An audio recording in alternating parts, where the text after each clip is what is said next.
ዋናተኛው ጃዋር በ7 ኪሎ መጽሔት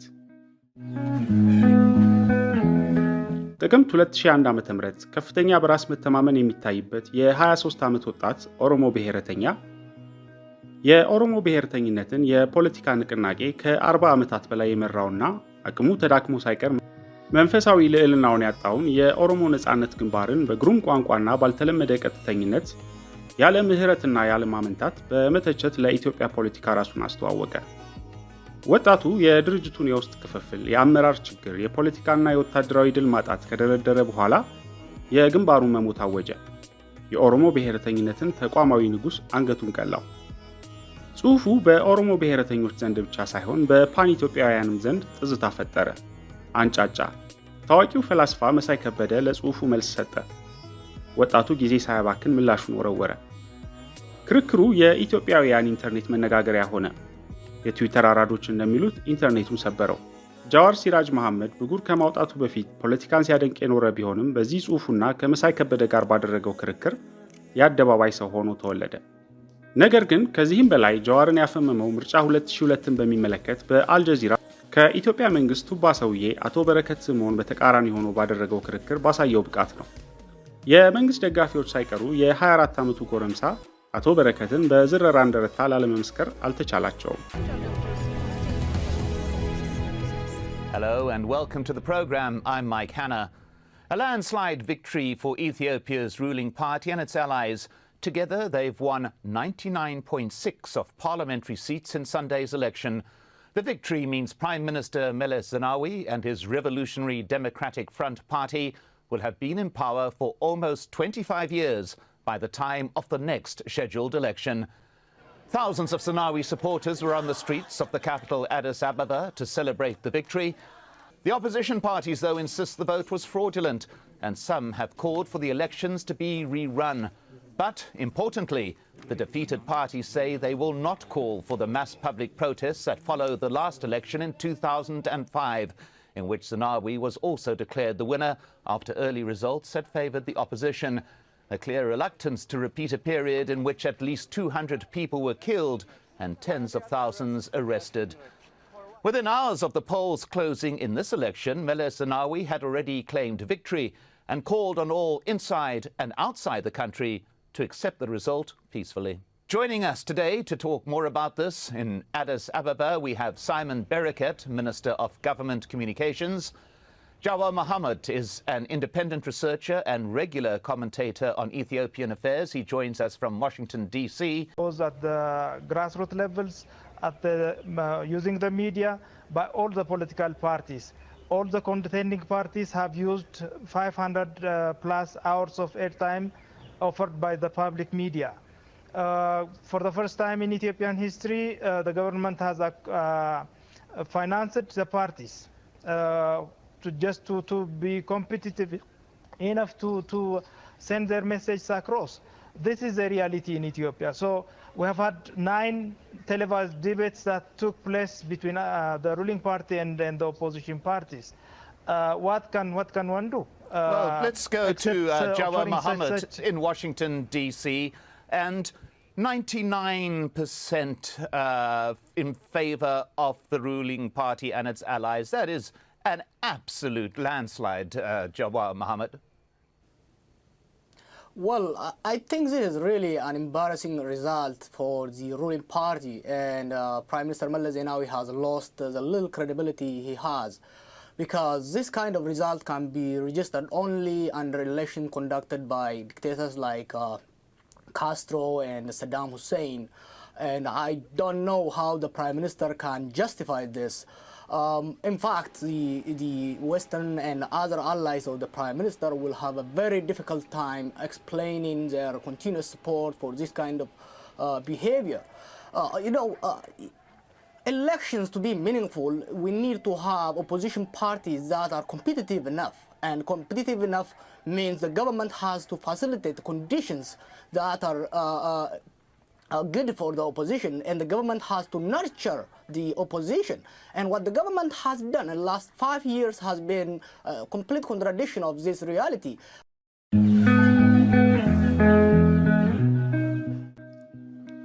ሰላም ጤና ይስጥልን የ1-ኢትዮጵያ አድማጭ ተመልካቾቻችን። በ2003 ዓ.ም ተጽዕኖ ፈጣሪና አወዛጋቢው ፖለቲከኛ ጃዋር መሐመድ ከ7 ኪሎ መጽሔት ጋር ያደረገውን ቃለ ምልልስ ክፍል 1 ይዘንላችሁ ቀርበናል። በዚህ ንባብ ስለ ጃዋር አስተዳደግ፣ የወጣትነት ህይወት፣ አክቲቪዝም ጅማሬ፣ በበርካታ የእስያ ሀገራት ስለሰራቸው ተግባራትና ከእልፍ የወጣትነት ጉብኝትና ንባቡ በመነሳት ለጋዜጠኛ ዳኝነት መኮንን ያጫወተውን ትኩረት የሚስብና ከፍተኛ ቁም ነገር የሚስተዋልበትን ትንታኔውን እናነብላችኋለን። አድምጣችሁን ሐሳብ አስተያየታችሁን አካፍሉን፣ አብራችሁን ቆዩ። ጃዋር ዋሽንግተን ዲሲ ውስጥ በሚኖርበት ሀገር ቋንቋ የአዲሱ የኢትዮጵያ ፖለቲካ ገንስሊንገር ሆኖ ነበር። ትኩስ፣ ፈጣን፣ እንደ ታታሪ ንብ ብዝ ብዝ የሚልና በየቦታው በሹክሹክታ ጥያቄዎችም የሚነሱበትም ነበር።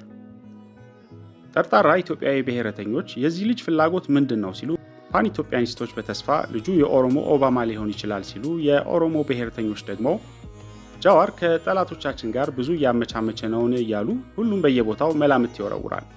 ጃዋርን ብዙ ጊዜ በስልክና በግንባር አግኝቸው ተጨዋውተናል። ግን እነዚህ መስተጋብሮች ጃዋር ጓደኛዬ ነው ከማለት ያለፈ ስለ ፖለቲካ ፍላጎቱ ከተንሾካሻኪዎቹ የተሻለ ዕውቀት አልሰጠኝም። ይሁንና ይህንን መሰክራለሁ፣ ጃዋር ከሌሎች ዲሲ አካባቢ ከሚንቀሳቀሱ ፖለቲከኞች የተለየ ተክለ ሰብዕና ነበረው። ከብዙ ቡድኖች ጋር ለመነጋገርና ለማድመጥ ዝግጁ ነበር። የኦሮሞ ብሔረተኛ መሆኑ ጥርጥር ባይኖረውም በዚህ አረፋ ውስጥ ራሱን የደፈቀ ግን አልነበረም።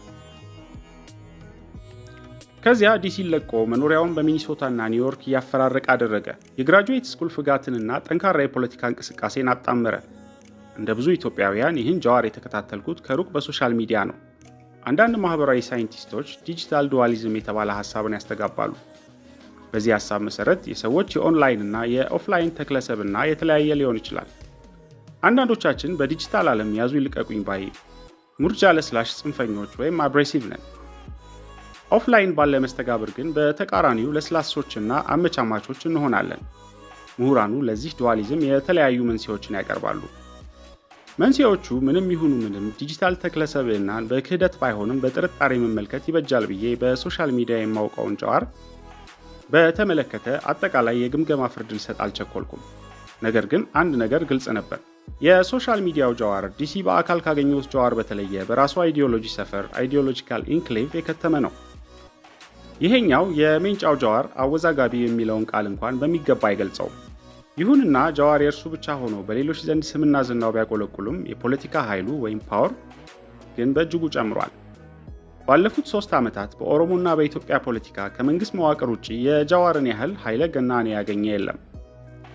የኦሮሞ ፈርስት ንቅናቄ መሪ፣ የጎምቱ የኦሮሞ ኢንተሌክቹዋል ህይወት ማዕከል የኦሮሞ ስተዲስ አሶሲዬሽን ፕሬዚደንት፣ የኦሮሞ ሚዲያ ኔትወርክ ሊቀመንበር፣ የኦሮሞ የተቃውሞ እንቅስቃሴ ኢመደበኛ አፈቀላጤ።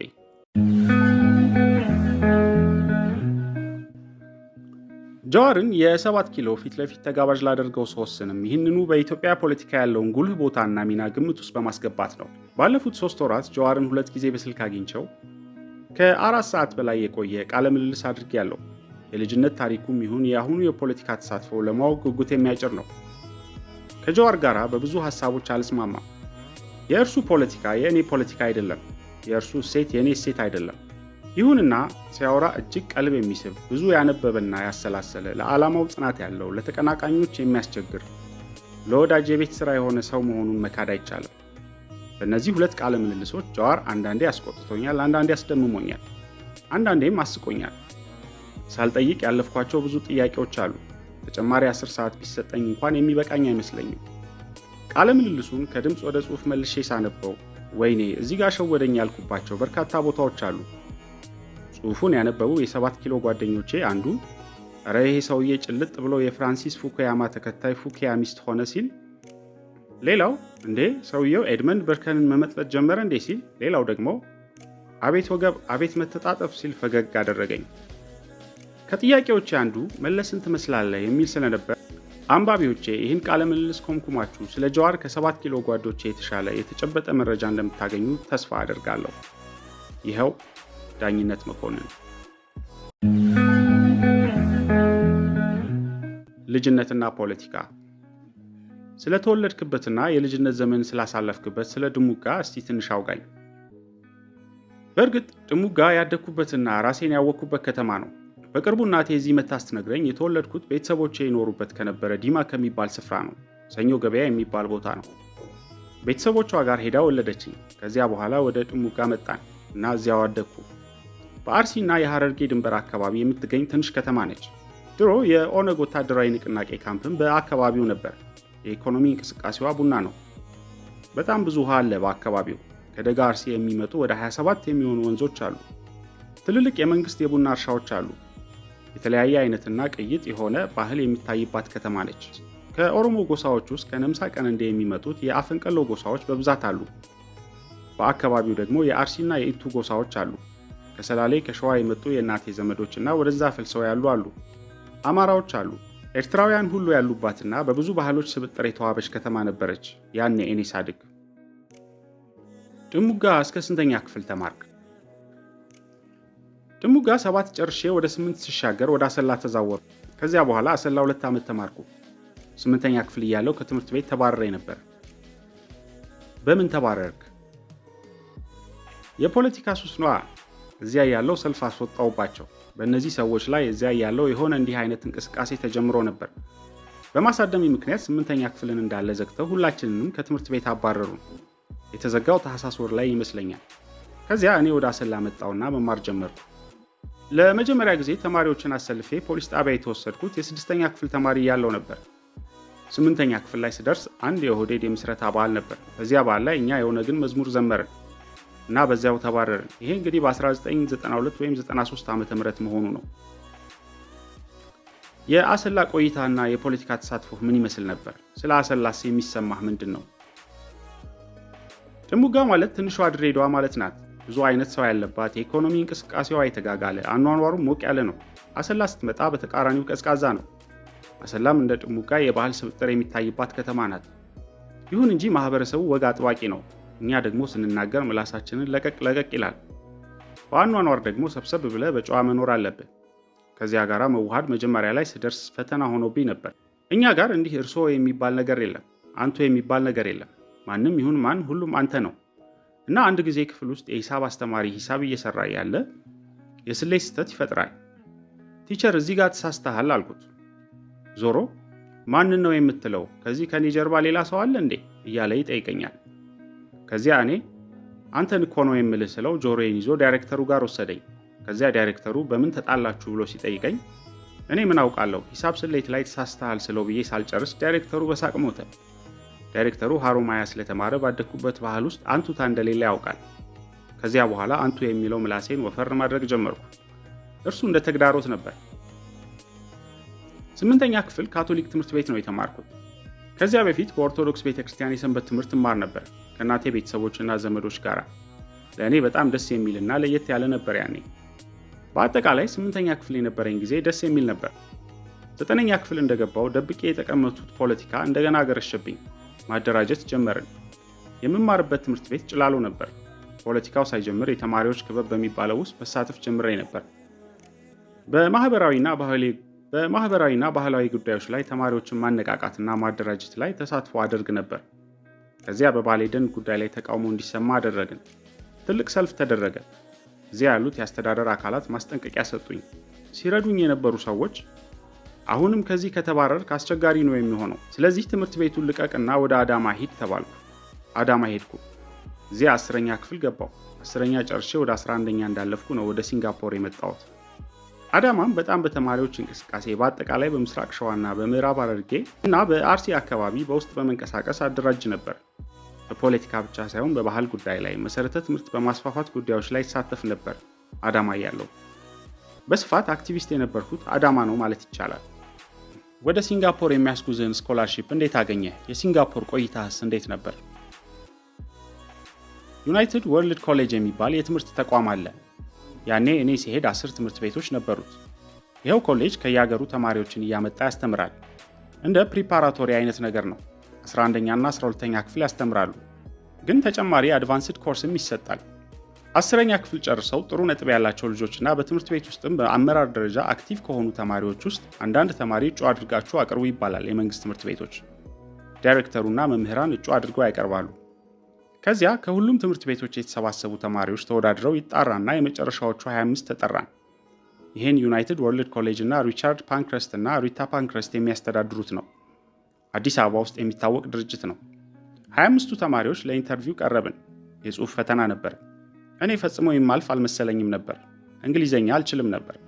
ሌሎች ተማሪዎች እንግሊዘኛውን እንደ ውሃ ያንቆረቆሩታል። ማታ ላይ አልፋል ተብሎ ሲነገረኝ ደነገጥኩ። ቀን ላይ ከቃለ ምልልሱና ከጽሑፍ ፈተናው ውጪ አንደኛው መስፈርት አገር መምረጥ ነበር።